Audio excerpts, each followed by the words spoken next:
नमस्कार दोस्तों, आज हम लोग कक्षा 12वीं के हिंदी में हम लोग देखेंगे दिगंत भाग 2 जो कि बिहार बोर्ड से रिलेट होगा और पाठ 5 होगा, जिस पाठ का नाम है कवित।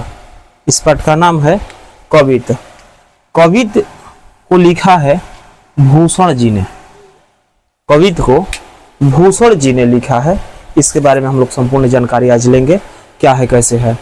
फिर से ध्यान दें, हम लोग 12वीं क्लास के बिहार बोर्ड में हिंदी के चैप्टर नंबर 5 काव्य खंड में देखने जा रहे हैं और इस चैप्टर का नाम है कवित। इस चैप्टर का नाम है कवित। इसकी पूरी समझिए कि जो कवि परिचय है, कवि परिचय के बारे में देखेंगे और संपूर्ण अर्थ के बारे में देखेंगे कि क्या है। कवि परिचय और संपूर्ण अर्थ के बारे में हम लोग देखेंगे क्या है। देखिएगा, ध्यान दीजिएगा। तो कवित को लिखा है भूषण जी ने। कवित को किसने लिखा है? भूषण जी ने लिखा है। और इनका पूरा नाम, जो भूषण जी हैं, इनका पूरा नाम पता नहीं है, कैसे कि भूषण ही प्रचलित हो गया, जिसके कारण इनका मूल नाम समझिए कि ध्यान पे नहीं रहा लोगों के और फेमस हो गया भूषण ही। अब देखते हैं कवि परिचय के बारे में कि क्या है कैसे है। ध्यान देंगे हम लोग। सबसे पहले देखिएगा लेखक परिचय। तो देखिएगा लेखक परिचय में लेखक है हमारे भूषण जी। इनका जो जन्म हुआ था 1613 ईस्वी में हुआ था और इनका जो निधन हुआ था 1715 ईस्वी में हुआ था।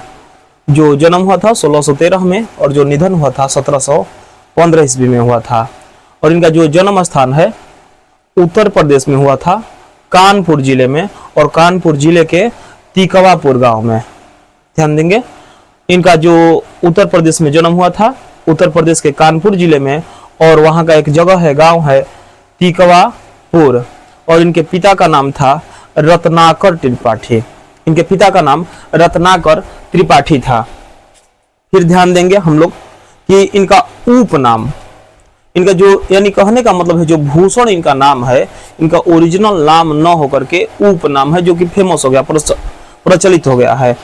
तो देखिएगा भूषण है।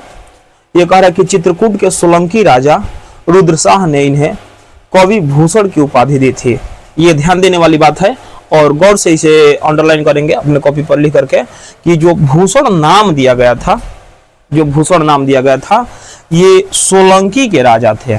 सोलंकी के राजा थे और सोलंकी के राजा का नाम था रुद्रशाह।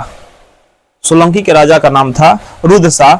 इन्होंने ही भूषण नाम दिया था, जो कि आगे चल के यही प्रचलित हो गया और आगे दिया गया कि आगे उपनाम भूषण इतना ज्यादा प्रसिद्ध हो गया कि मूल नाम याद ही ना रहा, यानी यही विस्मृत हो गया। यानी जो मूल नाम है विस्मृत हो गया, यानी लोग भूल गए उसे। ध्यान देंगे, आगे समझेंगे। यहां तक आप लोग इतना का स्क्रीनशॉट ले लें, फिर इसके बाद आगे हम लोग देखेंगे क्या है कैसे है।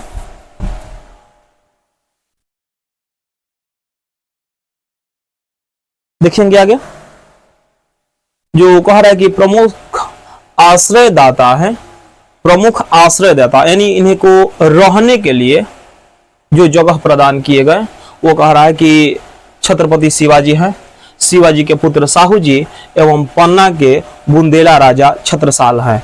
यानी इनके जो आश्रयदाता मूल रूप से यानी इनको रहने के लिए, भोजन के लिए जो उपलब्धता कराई, उनमें से सबसे ज्यादा प्रमुख है छत्रपति शिवाजी, शिवाजी के पुत्र साहू जी एवं पन्ना के बुंदेला राजा छत्रसाल थे। इस जो कवित चैप्टर है, इस कवित चैप्टर में हम लोग शिवाजी के बारे में अध्ययन करेंगे और छत्रसाल के बारे में अध्ययन करेंगे। ये कवित 2 पार्ट में तोड़ा गया है, 2 पार्ट में, जिसमें से पहला पार्ट में हमें शिवाजी के बारे में बताया गया है और जो दूसरा पार्ट है इस पार्ट में छत्रसाल के बारे में बताया गया है। बहुत ही बेहतर कविता है, इसको जानेंगे, देखेंगे क्या है कैसे है। बहुत ही बेहतर है, जानेंगे। इनके जो विशेष हैं, यानी जो विशेष है कि रीतिकाल के प्रसिद्ध कवि चिंतामणि त्रिपाठी और मोतीराम भूषण के भाई के रूप में जाने जाते हैं। जो विशेष रूप से इनके साथ रिलेट करने वाले व्यक्ति हैं वो है रीतिकाल में। सबसे पहले ध्यान दीजिएगा कि जो भूषण जी थे ये रीतिकाल के कवि थे। जो भूषण थे ये रीति काल के कवि थे और इनके जो भाई के रूप में फेमस थे वो चिंतामणि त्रिपाठी थे, उस टाइम के बहुत फेमस कवि थे, और मोतीराम भूषण फेमस थे। अब आगे इसके बाद हम लोग देखेंगे इनकी कृतियों के बारे में कि इनकी कौन कौन सी कृतियां थी। आगे इनकी कृतियों के बारे में हम लोग देखेंगे कि इनकी कौन कौन सी कृतियां हैं। तब तक स्क्रीनशॉट ले ले इसका।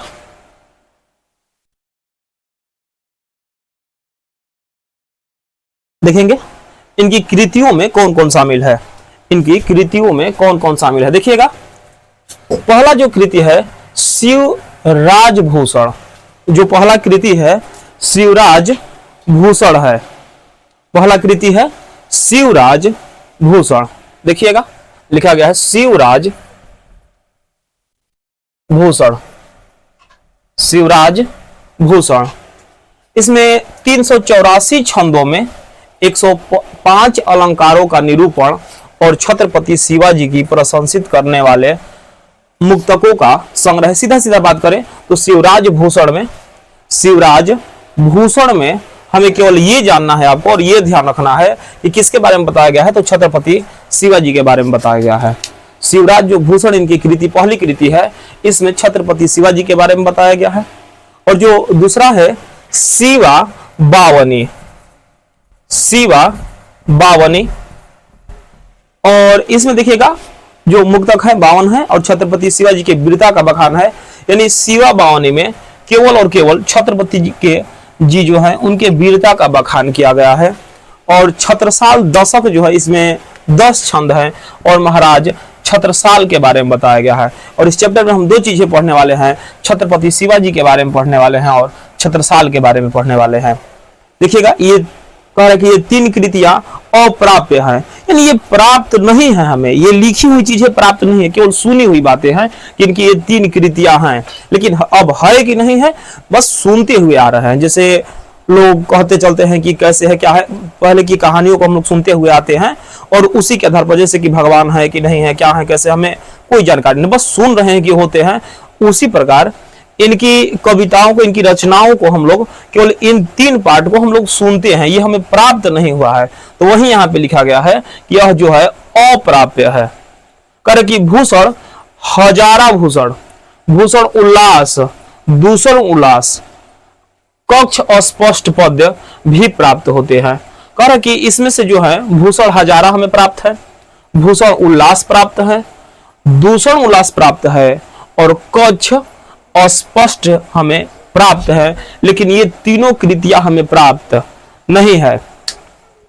फिर सबसे महत्वपूर्ण बात जानने वाली ये है कि देखिएगा यहां पर जो ध्यान देंगे कि भूषण हिंदी कविता में रीतिकाल, किस काल के, रीतिकाल के, कह रहा है कि हिंदी साहित्य का उत्तर मध्यकाल, इस काल का रीति शैली प्रधानता थी। यानी जिस समय ये थे भूषण जी, उस रीति काल में कह रहा है कि हिंदी साहित्य का उत्तर मध्यकाल का इस काल में रीति शैली की प्रधानता थी। यानी रीति रिवाजों को लोग ज्यादा मानने वाले व्यक्ति थे। और कह रहे कि प्रसिद्ध कवि हैं जिनका हिंदी, आगे थोड़ा सा यहां पर देख ले, स्क्रीनशॉट करें, उसके बाद आगे बढ़ रहे हैं, देखिएगा आगे। कि जो भूषण हिंदी कविता में रीति काल के, जिसमें हिंदी साहित्य का उत्तर मध्यकाल, इस काल में कह रहा है कि रीति शैली की प्रधानता थी। एक प्रसिद्ध कवि है जिनका हिंदी जनता में बहुमत सम्मान है, कोई खास बात नहीं, ध्यान देंगे। रीति काल की प्रमुख काव्य भाषा, हाँ ये प्रमुख होता है कि रीति काल में जो भाषा होती है वो ब्रज भाषा होती है। रीति काल में जो भाषा होती है वो कौन सी भाषा, ब्रज भाषा का प्रयोग किया जाता है। और कह रहा है कि रीति काल में राजभाषा जो थी फारसी थी। जो मध्यकाल में भारत में रीति काल फेमस था, उस रीति काल में ब्रज भाषा थी और जो राजकीय भाषा थी, जो राजभाषा थी वो फारसी थी, जो राजभाषा थी वो फारसी थी। कह रहा कि वे जातीय स्वाभिमान, आत्मगौरव, शौर्य एवं पराक्रम के कवि थे। रीति काल में जिस समय ब्रज भाषा में लिखी जा रही थी, कह रहा कि वे जातीय स्वाभिमान के लिए कवि जाने जाते थे, आत्मगौरव के लिए और शौर्य एवं पराक्रम के बारे में जाने जाते थे। ध्यान देंगे, आत्मसम्मान, रीति काल में जो कविताएं जो लिखी जाती थी एक परंपरा बन चुका था। गौर से समझेंगे, एक परंपरा बन चुका था श्रृंगार रस के कविताओं के बारे में लिखने के लिए। जो उस समय रीति काल में चल रहा था समय, उस समय श्रृंगार रस की कविताएं लिखी जा रही थी, श्रृंगार रस की। लेकिन उस समय पहली बार भूषण जी ने एक वीर रस की कविता का बखान करना चालू किया। सोचिए कि जो चीजें चल रही है परंपरागत, उन चीजों को छोड़ करके भूषण जी ने वीर रस का बखान करना चालू किया अपनी कविताओं के बारे में। और देखिएगा कि ये सब महत्वपूर्ण चीज है, पॉइंट बनाएंगे कि जातीय स्वाभिमान, आत्मगौरव, शौर्य एवं पराक्रम के कवि बन गए। और आगे ध्यान देंगे, कहा कि वीर रस के इस महान कवि ने कहा कि उड़कती हुई मुक्तक शैली में छत्रपति शिवाजी और बुंदेला वीर राजा छत्रसाल की वास्तविकता पर आधारित विरुद्धावलियां यानी किसी के गुण, प्रताप, पराक्रम आदि का विस्तृत वर्णन गाई। फिर से जो वीर रस में इन्होंने लिखा, किसके बारे में लिखा, तो इन्होंने किसके बारे में लिखा, देखिएगा छत्रपति शिवाजी के बारे में लिखा, और जो बुंदेला के वीर राजा थे छत्रसाल, उनके बारे में इन्होंने लिखा। बार बार कहें कि ये दो नाम जरूर ध्यान रखना है। फर्स्ट जो पंक्ति होगा, फर्स्ट पैराग्राफ होगा, उसमें हम लोग देखेंगे छत्रपति शिवाजी के बारे में, और सेकंड जो पॉइंट होगा उसमें हम लोग देखेंगे छत्रसाल के बारे में। कह रहा है कि उनकी लोकप्रियता का यह प्रमाण है कि जनमानस में भूषण वीर रस के पर्याय और प्रतिमूर्ति की तरह प्रतिष्ठित हैं। वीर रस के लिए, ये किस रस के लिए प्रतिष्ठित हैं, तो वीर रस के लिए। ये ध्यान से समझिएगा, जो भूषण जी है हमारे, भूषण जी ये वीर रस के लिए प्रतिष्ठित हैं। वीर रस के लिए कह रहा है कि महाराणा प्रताप, छत्रपति शिवाजी या छत्रसाल जैसे इतिहास का प्रसिद्ध व्यक्ति अपने कार्यों से अपने युगों में ही लोकनायक बन चुके थे। कह रहा है कि ये लोग जितने भी, जैसे कि महाराणा प्रताप थे, छत्रपति शिवाजी थे, छत्रसाल थे, अपने कार्यों की वजह से उस समय के ये लोकनायक थे, और इसीलिए भूषण जी ने इनके बारे में लिखा और लोगों को वीर रस के बारे में जागरूकता फैलाई। इतना ध्यान देंगे, और उसके बाद आगे हम लोग देखेंगे क्या है कैसे है।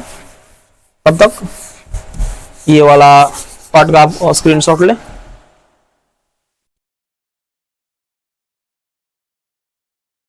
देखिएगा, जैसा कि हमने कहा कि रीति काल में, किस काल में, रीति काल में श्रृंगार रस, रीति काल में अगर हम बात करें तो श्रृंगार रस, कौन सा रस, श्रृंगार रस की प्रधानता थी।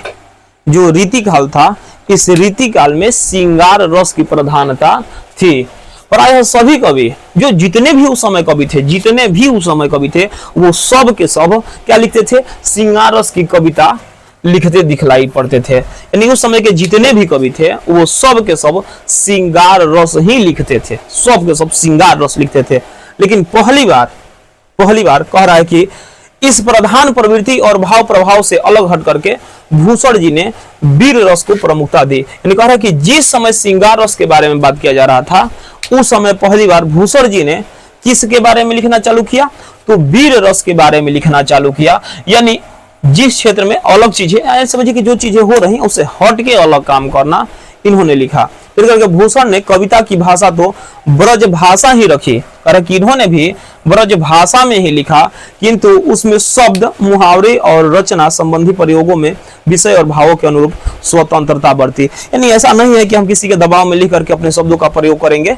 उन्होंने अपनी स्वतंत्रता के हिसाब से, अपने हिसाब से, यानी जिस समय लगता कि हम इनके बारे में कैसे लिखे, क्या लिखे, उनके बारे में इन्होंने अपनी स्वतंत्रता के हिसाब से लिखी शब्द, यानी शब्दों को खुद से बना करके लिखा गया, न कि किसी के दबाव में। हालांकि यहाँ भूषण के दोनों प्रिय नायकों, इनके जो प्रिय नायक थे वो थे, देखिएगा, छत्रपति शिवाजी थे, हम बार बार चर्चा कर रहे हैं, बहुत महत्वपूर्ण है, और छत्रसाल थे। ये दोनों नाम याद होना चाहिए। और क्या क्या याद होना चाहिए, यहाँ तक हमने जितना भी देखा कि फर्स्ट पार्ट में ये हमने देखा कि छत्रपति शिवाजी, और सेकंड पार्ट में छत्रसाल के बारे में पढ़ना है। फिर जो ये कविता है, कविता को किसने लिखा था, तो भूषण जी ने लिखा था। फिर ध्यान देंगे इसके बारे में, कविता को भूषण जी ने लिखा था। फिर ये किस काल में लिखा गया था, तो रीति काल में लिखा गया था।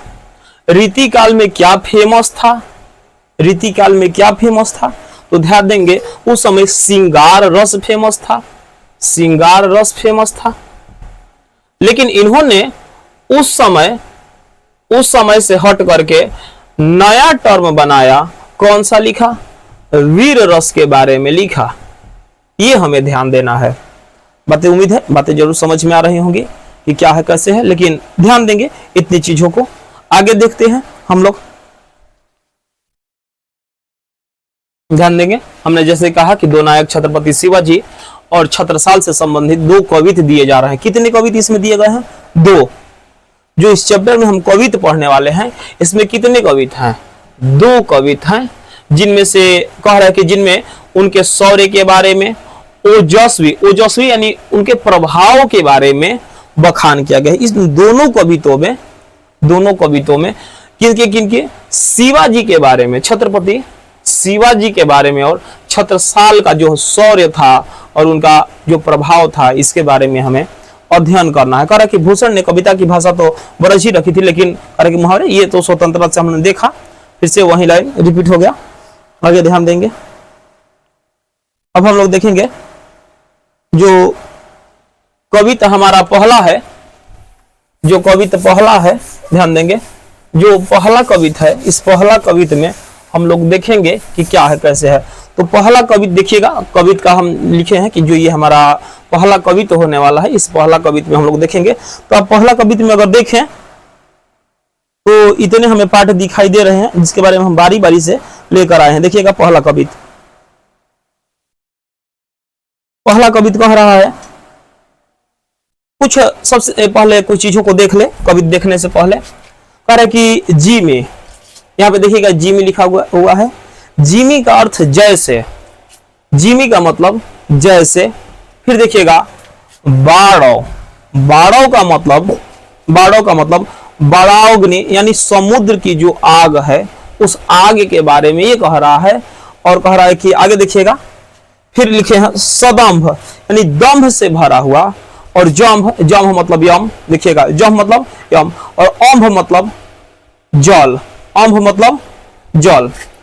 तो लाइन पढ़ेंगे, कह रहा कि इंद्र जिमी जम्भ पर, इंद्र जिमी जम्भ पर। इंद्र यानी इंद्रदेव के बारे में बात किया जा रहा है, जो भगवान इंद्रदेव हैं उनके बारे में। कह रहा कि जी में इंद्र जैसे जम्भ पर, जम्भ मतलब यमराज पर, यानी जो इंद्र है, इंद्र का जो अधिकार है, जो उन पर अधिकार कर सकते हैं, किस पर? यम पर, यमराज पर। सुनिएगा गौर से, जिस प्रकार कहा यह जा रहा है कि जिस प्रकार इंद्र का जो अधिकार है किस पर?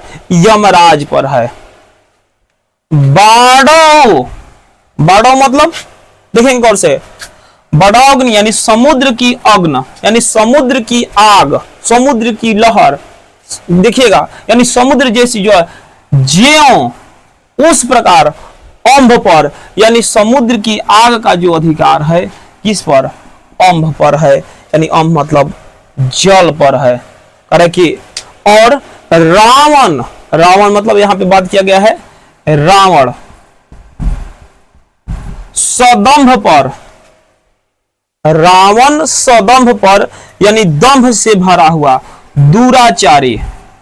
जो रावण दुराचारी है उस पर रघुकुल राज यानी जो राजा राम है उनका राज है। फिर से गौर करेंगे क्या लिखा गया कि जिस प्रकार इंद्र का राज यानी इंद्र का अधिकार यमराज पर है, जो अग्नि है लहकती हुई या जो ज्वाला, बहुत सारी ज्वाला, उस पर जो अधिकार है जल का, जल उसे बुझा सकती है। लेकिन ध्यान दीजिएगा यहाँ पर दोनों हो सकता है बातें, जो यहाँ पे बाड़ो ज्यों अंभ पर, यहाँ पे दोनों हो सकती है कि आग पर अधिकार जल का या जल पर अधिकार आग का। यहाँ पर हम दोनों बातें कह सकते हैं। उसी प्रकार रावण जो सदंभ था, दुराचारी था, उस पर किसका अधिकार है, किसका राज है? तो जो रघुकुल राज थे यानी राजा राम का है। फर्स्ट बात में समझिएगा, जो कविता एक है इसमें जो लाइन दिए गए हैं उनका मतलब ये हुआ। सुनिएगा, ये रियल मायने में यहाँ पे ये बातें नहीं बताई जा रही हैं यहाँ पे कि आग है, इंद्र है, ये कुछ ये बताने का उद्देश्य नहीं है। यहाँ पे उद्देश्य क्या है? बताया ये जा रहा है कि जो हमारे छत्रपति शिवाजी हैं, छत्रपति शिवाजी हैं,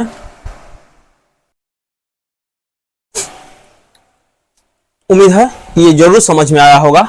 एक बार फिर से रिपीट कर देते हैं कि इंद्र जिमी जम्भ पर, यानी जिस प्रकार इंद्र का अधिकार जम्भ पर है, इंद्र का अधिकार जम्भ पर है, अग्नि पर जो अधिकार है वो जल का है, जो रावण है दुराचारी इस पर अधिकार है रघुकुल के राजा श्री राम का है।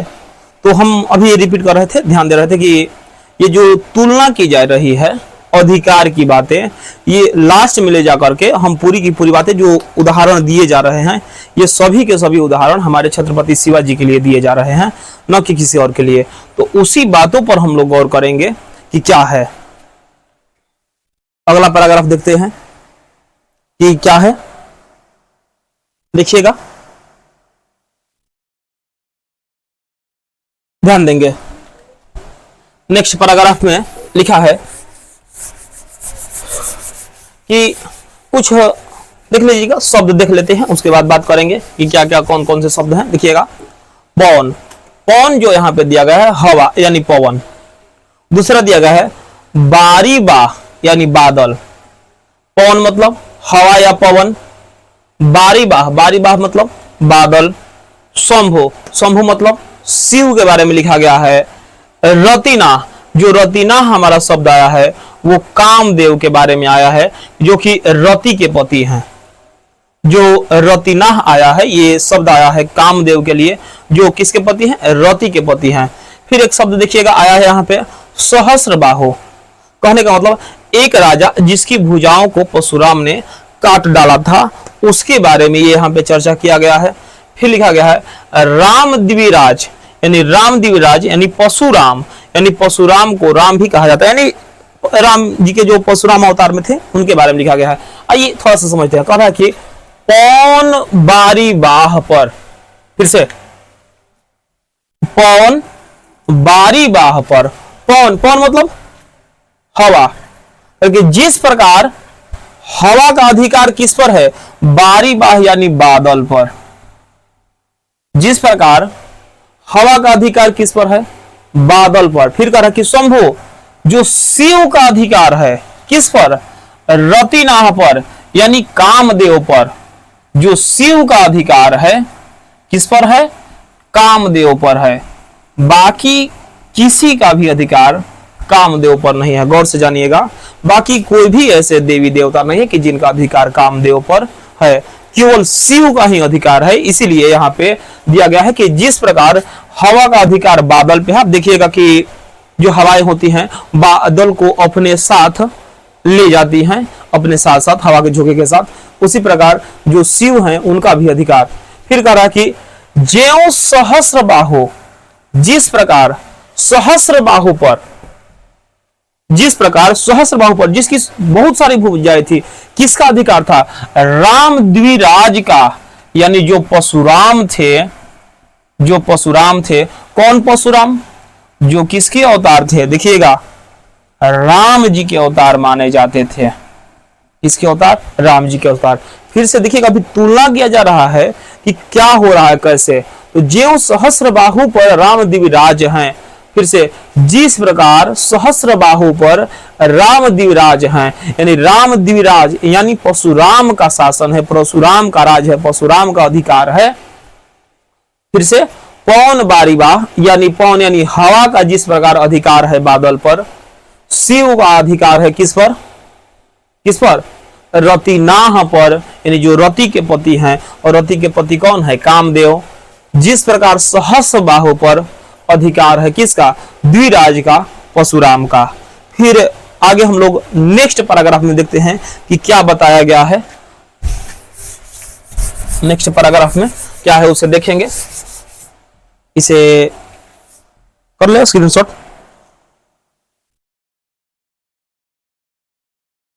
देखिएगा, दावा द्रुम दंड पर चिता मृग झुंड पर, भूषण वितुंड पर जैसे मृगराज है। दावा द्रुम दंड पर चिता मृग झुंड पर, भूषण वितुंड पर जैसे मृगराज हैं। इसके बारे में फिर यही बात है, फिर तुलना की गई है। जैसे दावा, दावाग्नि यानी जंगल की आग।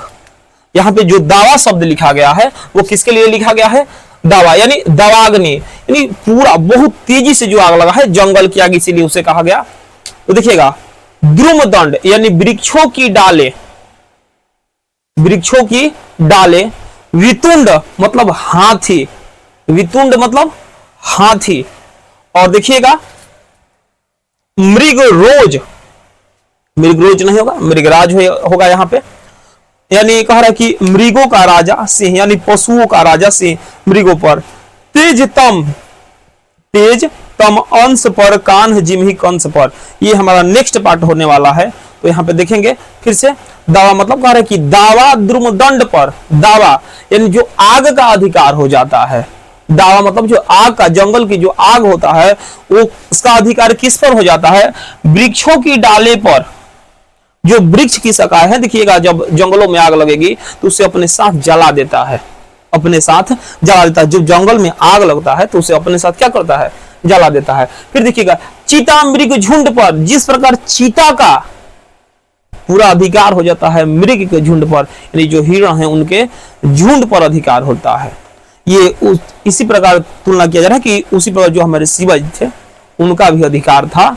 ऐसे ही भूषण वितुंड पर जैसे मृगराज हैं, भूषण वितुंड पर, भूषण वितुंड पर जैसे मृगराज हैं, भूषण वितुंड, गौर से समझेंगे, भूषण वितुंड पर जैसे मृगराज हैं। भूषण, भूषण कहने का मतलब और वितुंड कहना, देखिएगा वितुंड जो हमने शब्द लिखवाया गया है वो हाथी के लिखवाया गया है। वितुंड मतलब हाथी के लिए कह रहा है कि, और देखिएगा मृगराज यानी पशुओं का राजा सिंह, जिस प्रकार हाथी चाहे कितनी भी बलशाली हो जाए, कितनी भी बलशाली हो जाए, उस पर अधिकार होता किसका है? तो किसका होता है? आप देखिएगा किसका? वितुंड, हाथी जो है कितनी भी बड़ी हो जाए, कुछ भी हो जाए, उस पर अधिकार मृगराज का होता है, यानी सिंह का होता है। यानी जिस प्रकार हाथियों का झुंड चाहे कितना भी ज्यादा हो, कितना भी ज्यादा हो क्यों ना हो, लेकिन उस पर अधिकार अंत में जाके किसका होता है? सिंह का ही होता है, यानी जंगल के राजा शेर का ही होता है। ये बातें इसमें बताई गई। आगे देखेंगे नेक्स्ट पार्ट में क्या बताई गई है। देखिएगा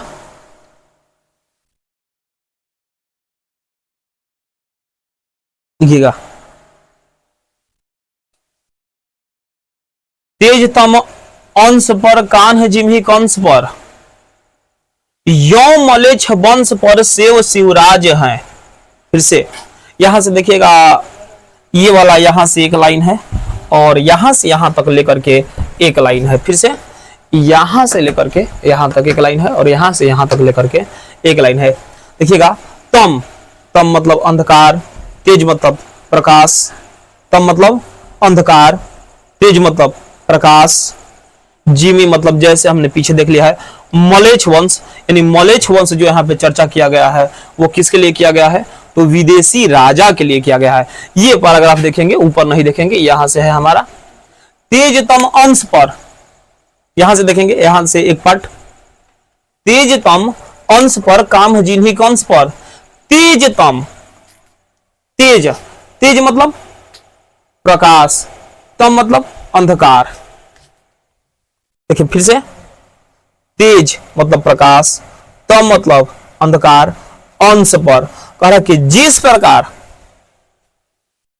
प्रकार अंधकार का, अंधकार पर शासन होता है किसका? तेज प्रकाश का। जो अंधकार वाला हिस्सा है, अंश है, जो अंधकार वाला हिस्सा है, जो अंधकार वाला हिस्सा है उस पर किसका शासन है? तो तेज प्रकाश का है। सुनिएगा ध्यान से, जो अंधकार वाला हिस्सा है उस अंधकार वाले हिस्से पर किसका शासन है? तो प्रकाश का है, यानी तेज का है। फिर करें कान्ह, कान्ह मतलब कान्हा, भगवान श्री कृष्ण के बारे में चर्चा किया जा रहा है। जो कान्ह कहा जा रहा है वो भगवान श्री कृष्ण के बारे में चर्चा किया है। जिमी यानी कान्ह, जिमी कंस पर, जिस प्रकार भगवान श्री कृष्ण का अधिकार था किस पर? कंस पर था। कृष्ण कंस के बारे में आपने जरूर सुना होगा।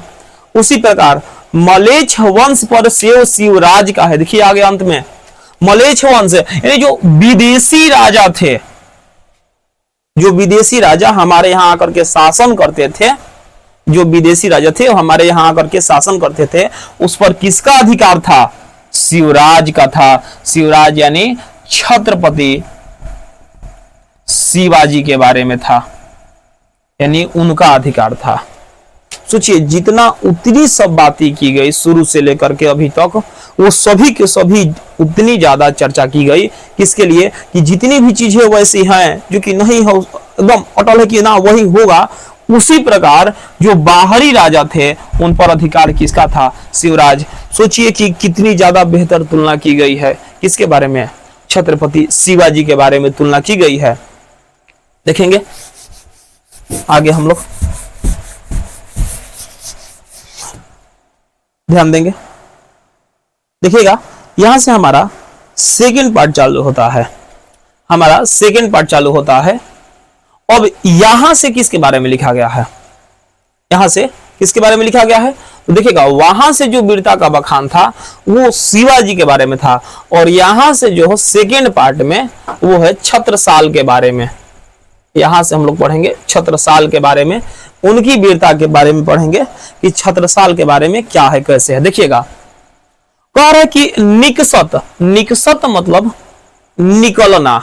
जिस प्रकार कोई चीज कहीं से निकलता है, जिसे हम दरवाजे से बाहर निकलते हैं, उस प्रकार निकसत म्यान, जो तलवार जहां जिसमें तलवार रखा जाता है उसको म्यान बोला जाता है। कह रहा है कि जब जिस प्रकार निकसत म्यान यानी म्यान से तलवार निकलने पर ते मयूख है, देखिएगा और समझेंगे, ते मयूख है प्रलय भानु जैसी। अरे कि जिस जब छत्रसाल का जब तलवार निकलता था म्यान से, छत्रसाल का देखिएगा, फारय तम, फारय तम तोम ते गयंदन के जाल को।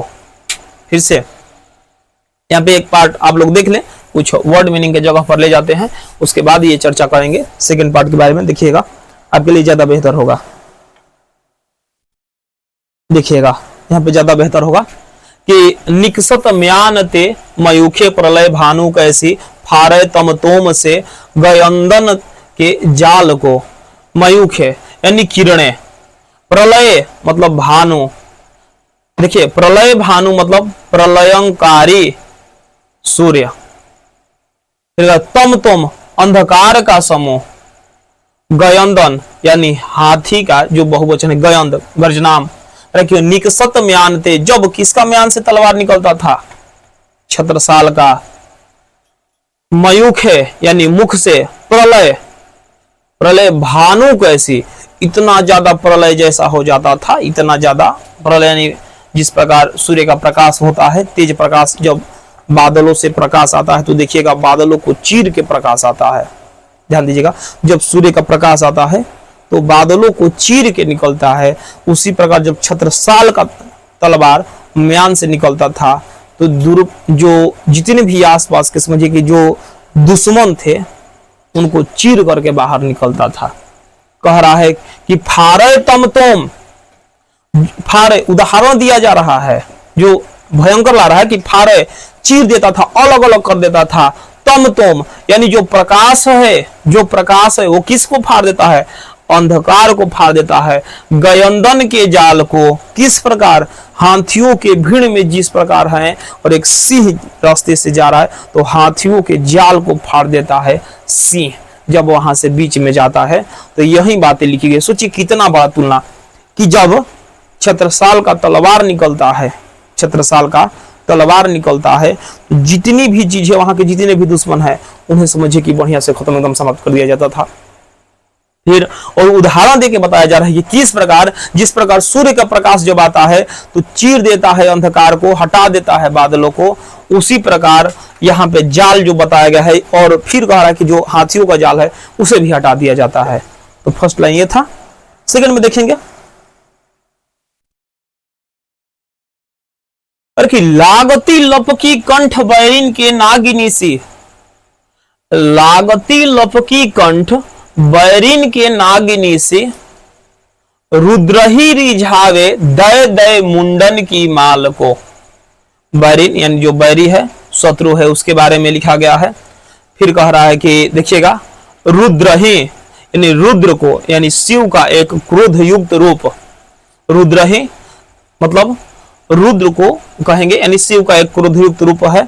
मुंडन की माला यानी मुंडों की माला, मुंडन की माला यानी मुंडों की माला। कह रहा है कि लागती लगता है ऐसा, क्या लगता है कि जब छत्रसाल का तलवार निकलता था तो कहा कि लपकी कंठ, वो लपकता था कंठ पर।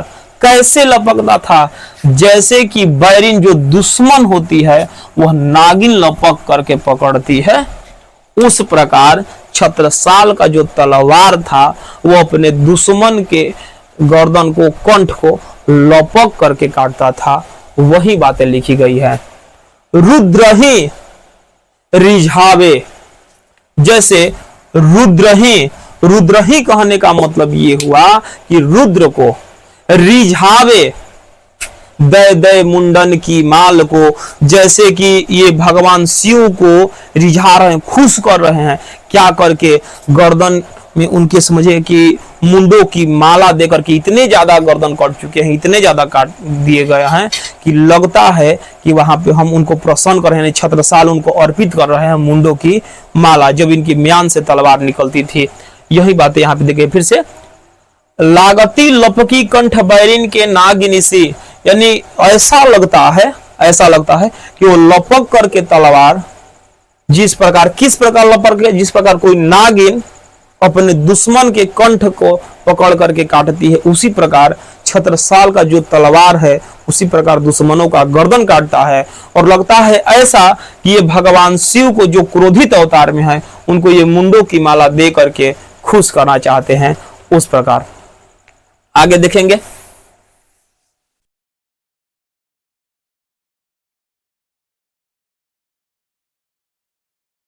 पढ़ा कि लाल क्षितिपाल छत्रसाल महाभाव, देखिए लाल क्षितिपाल छत्रसाल महाबाहु बलि, बाहुबली ना, महाबाहुबली, कहाँ लो बखान करो तेरी करवाल को।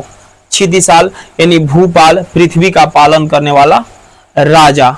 फिर करवाल यानी तलवार। अरे कि लाल क्षितिशाल, जो तुम धरती के पुत्र हो, धरती के राजा हो छत्रसाल, महाबली हो।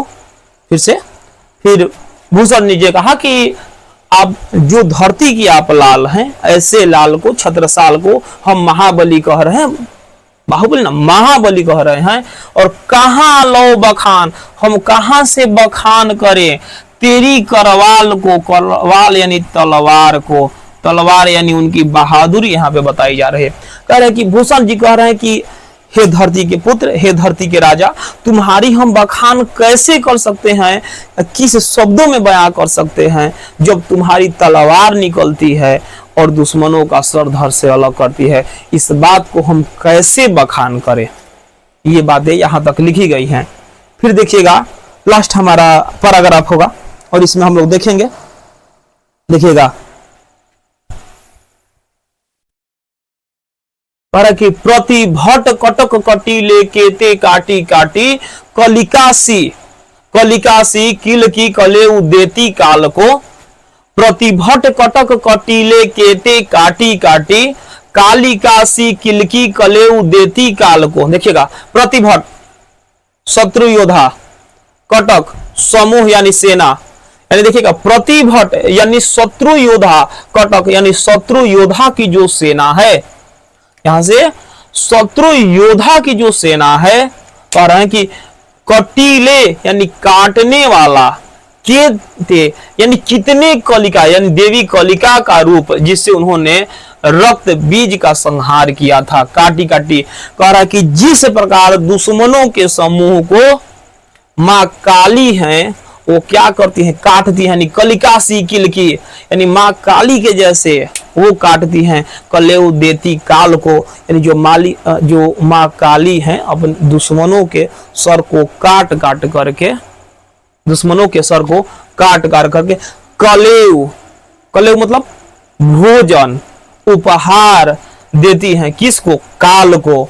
उसी प्रकार जब छत्रसाल का तलवार निकलता था तो वो भी भेंट देता था, किसका, मुझे मुंडों की माला का भगवान शिव को। फिर से